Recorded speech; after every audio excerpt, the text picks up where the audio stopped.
Okay, fifth graders, a few of you this morning had some questions on some of these problems, and I think I remember which ones.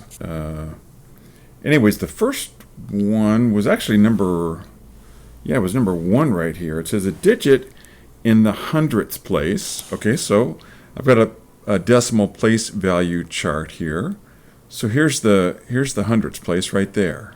So it says a digit in the hundredths place has 1/10 the value of the same digit in the tenths place. So it's right next to it. Okay.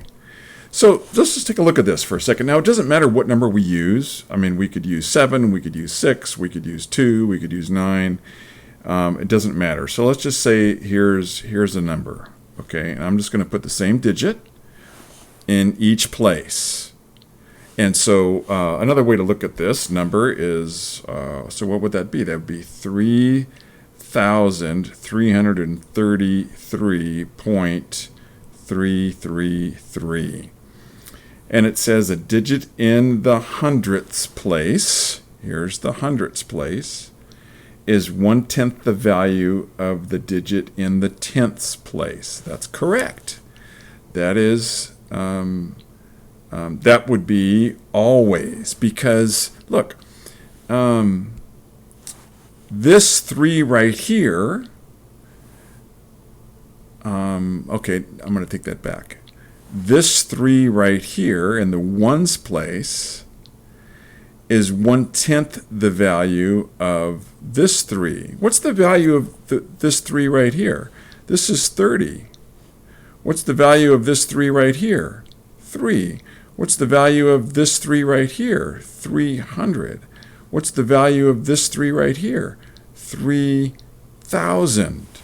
Notice that each one of these, 300 is 1/10 the value of 3,000. Notice that 30 is 1/10 the value of 300. Notice that 3 is 1/10 the value of 30. Well, the same thing applies if we just keep going. This 3, what's the value of this 3 right here? It's 3 100ths or 300ths. What's the value of this 3 right here? 3/10. What's the value of this 3 right here? 3,000ths. Okay? And so the question was, a digit in the hundredths place. Okay, this is the digit we're talking about right there.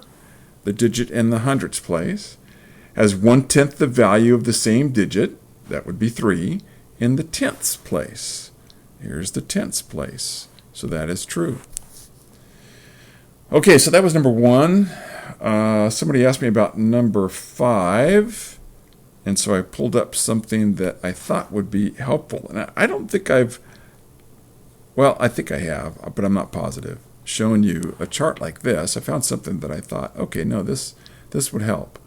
So let me pull this up here. Display layer 2. Okay, so look. Here, 6 divided by 3 equals 2. All right? Well, here it is set up if we were to actually work it out. 6 divided by 3 equals 2.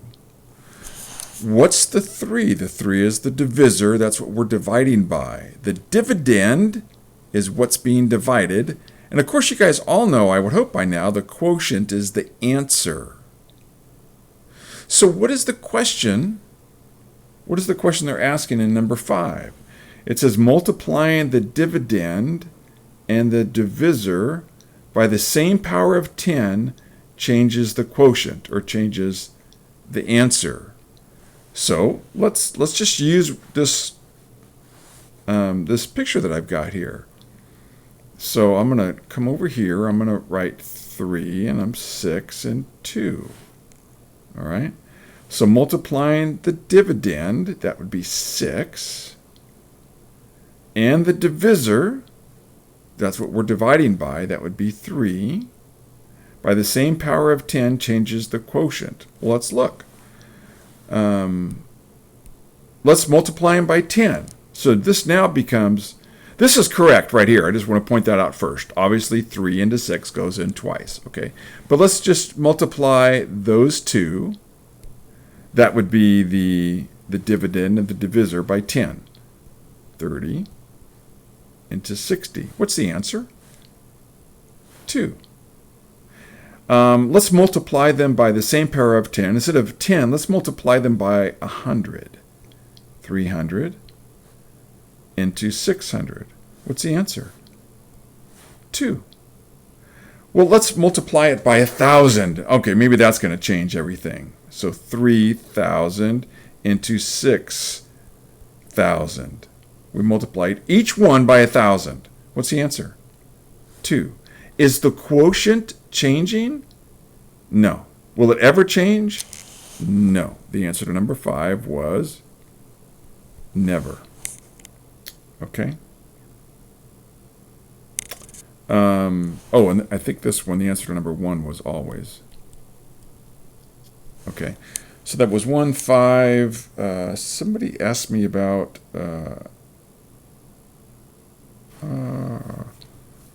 I think it was number 8 here. So let me erase this stuff here. Oh man, I'm erasing even the splash that I put on. That's okay. All right, number 8. So let's look at number 8 for a moment here. Number 8 was 48 divided by, yeah, somebody asked me about number 8. 48 divided by 0.6 equals 0.8. And I think they said they put true. So let's do it. 48 divided by 0.8. Can we divide a number?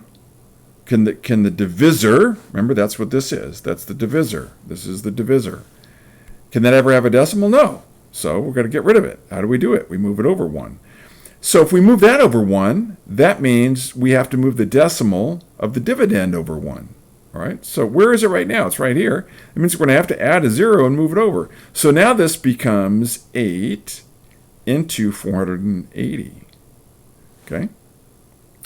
So does 8 go into 4? Nope. Does it go into 48? It sure does. It goes 8 times. Okay. 48. Anything left over? Nope. 0. What do we do now? We're not done. Got a 0. Got to pull down. Does 8 go into a 0? It does not. 0. Notice I'm keeping things lined up. Where's the decimal in 480? It's right here. It goes straight up. The answer is 80, not 0.8. So that would be false. Okay. Keep these decimals lined up, you guys. Keep those lined up. And was there... Oh, yeah. 11. Somebody asked me about 11. So let's look at number 11 here. It says, Mary says, whoever Mary is, I don't think I've had anybody named Mary in 5th grade. Says the quotient, says the digits in the quotient of 381.109 being divided by 0.86 are, and so I'm not going to do this. We're just going to assume they are right, and they are because I cheated and used a calculator.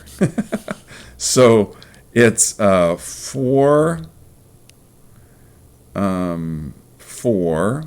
This is what I'm looking at right here. 44315. That's correct. But she doesn't know where to put the decimal. All right, so let's use a little of, I think they said to use number sense. Okay, so think about this for a moment. Let's just call it 381. Okay? And we could just call this 1. So it's kind of like estimating. How many times do you think 1 goes into 381? Well, I don't know, probably 381 times. Yeah, oh, that makes sense, okay. But it's not 1. Excuse me, it's less than 1. And so it's going to be larger than 381. And I talked about this in the Google Meet today. I ask, what's 2 divided by 1? Well, the answer is 2. But what if it was less than 1? What if it was like 0.5? 0.5 into 2. Well, 0.5 goes into 1 twice. So it would go into 2, 4 times? And I could ask, how many times 0.1 go into 2? Well, 0.1 goes into 1 10 times, so it would go into 2 20 times. So the smaller the number, 0.5 is smaller than 1, 0.1 is smaller than 0.5. The smaller the number, the larger the quotient will be. So going back to this problem here, 381 divided by 0.86, that's smaller than 1. So that means the quotient's going to be larger. So if it was 1, it'd be 381, but it's not 1. It's a little bit less than 1. It's 0.86.